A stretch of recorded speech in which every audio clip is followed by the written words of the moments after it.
5 of President-elect Joe Biden's key cabinet nominations are being grilled by senators in their confirmation hearings just one day before Mr. Biden is sworn into office.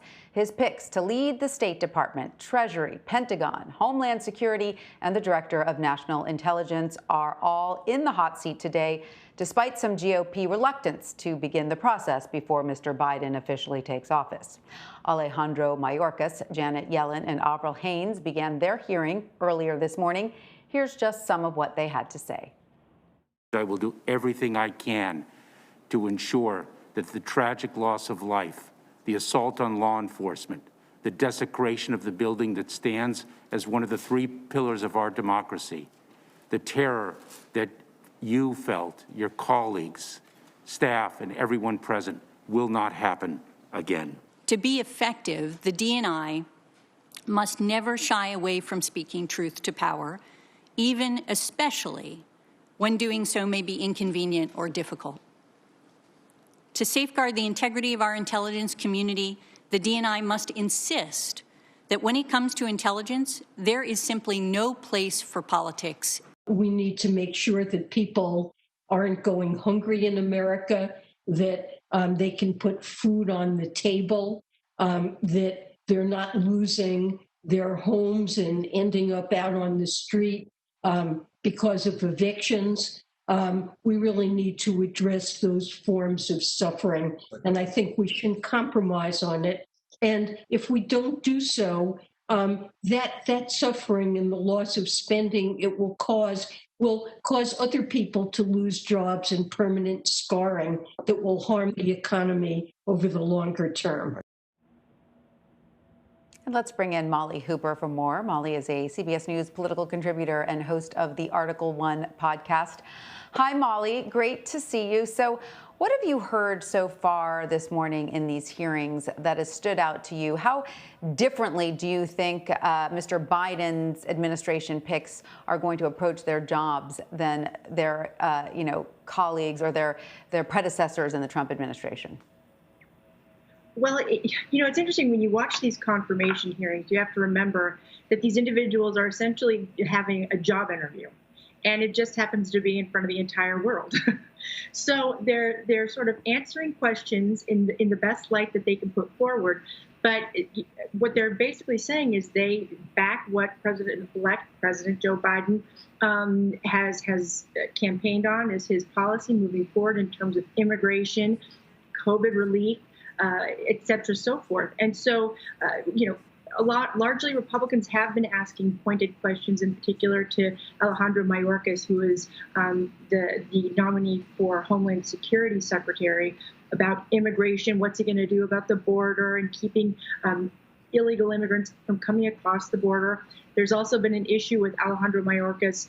An Inspector General report from 2015 found that Mayorkas weighed in unfairly, it seems, on behalf of moving these EB-5 visas, which basically gives green cards to individuals outside this country who are willing to spend $1 million on business in the country. That would benefit people like Terry McCall, influential Democrats, Hillary Rodham Clinton's brother. And so he answered a lot of those questions, basically calling the report unfair. He stood up for his position, what the decisions he made when he was at the Department of Homeland Security the last go around, when he was a deputy secretary. And so, but when it comes down to it, Democrats, even though the Senate is split 50-50, with Kamala Harris in the president's chair, she can break the vote. She can break the ties if any arise.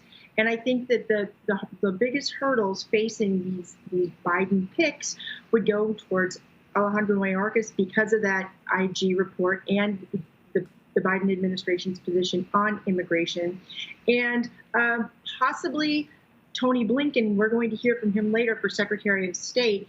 But essentially, it seems like, from what I'm hearing, that the Democrats and the Republicans are working on time agreements so that, say, Avril Haines, who's up for the CIA director post, she could be confirmed as early as tomorrow when President Biden is inaugurated. Possibly Janet Yellen up for Treasury Secretary could be confirmed on Thursday. I heard Senator Wyden, who's the lead Democrat on the Finance Committee, say that they had reached a time agreement with the Republicans, meaning that basically the Senate's going to throw out all the rules and move these positions forward expeditiously. But again, I think we will wait a while. The Republicans will try to slow walk Mayorkas and possibly Blinken.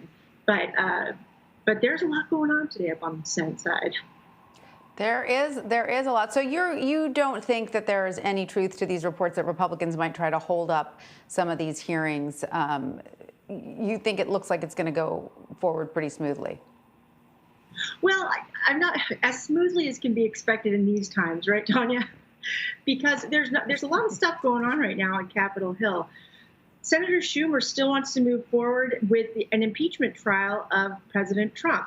And Republicans, a lot of them are dragging their feet. And what's interesting about this is when you're dealing with business before the Senate, it's not just the actual business like a confirmation hearing. It's what's going on behind the scenes as well. So if Republicans are upset about the way Schumer plans to handle the upcoming impeachment trial of President Trump, they may very well hold up some of Joe Biden's priorities just because they're trying to make their point. So it's not necessarily black and white per se. There's all sorts of different shades of red and blue, if you will, that come into making these deals in terms of even just having hearings and moving forward with hearings. But in terms of the top spots, like the defense secretary, Lloyd Austin is up for that position. He should be confirmed smoothly, perhaps as early as next week or even late this week. There is one issue with Lloyd Austin. He needs to get a waiver from the Senate and the House because he's been an active military service within 7 years. And usually under the Defense Department, the chief role for the Pentagon, the head of the Pentagon, he has to have a 7-year window between the time cushion between the time that he left that job in the military. Anyway, the House and the Senate will do that. They will give him the waiver just like they did for Jim Mattis, and we should see him moving forward. But in terms of other positions, I could see Republicans trying to slow walk it, but ultimately these positions will get taken care of and they will be confirmed. Right. And Molly, while we have you here, I have to ask for your reaction to Senator Mitch McConnell's statement we heard him make not long ago that President Trump provoked the attack on the Capitol. What is your response to that? It was a pretty severe rebuke coming from Mitch McConnell. Does this tell you anything about how he might vote in the impeachment trial? I'm not sure if it tells me how he will vote, but it did strike me when I heard him make that statement, because really we haven't heard him speak since essentially the attack, the day that the Senate went home. I mean, we haven't seen the Senate in action since then. And so to hear him say that essentially the president provoked this attack, it was unlawful, that was quite moving and quite striking. And it indicates that he's not averse to an impeachment trial. But again, the devil's in the details, as they say. And he's going to have to take the temperature of his own conference, because there's about 20 Republican senators who are up for re-election in 2022. And Senator Mitch McConnell, one thing he is very focused on, he's laser focused on, is building up his conference in the Republican Party, especially obviously in the Senate. And so he needs to take their temperature to see how an impeachment trial will impact their respective races and what it could mean that way. So it was a striking statement from Mitch McConnell, and I think we're going to know more after he meets and confers with his fellow Senate colleagues. Right. Molly Hooper taking a very cautious wait and see stance. Thank you so much for joining us. We appreciate it. Anytime.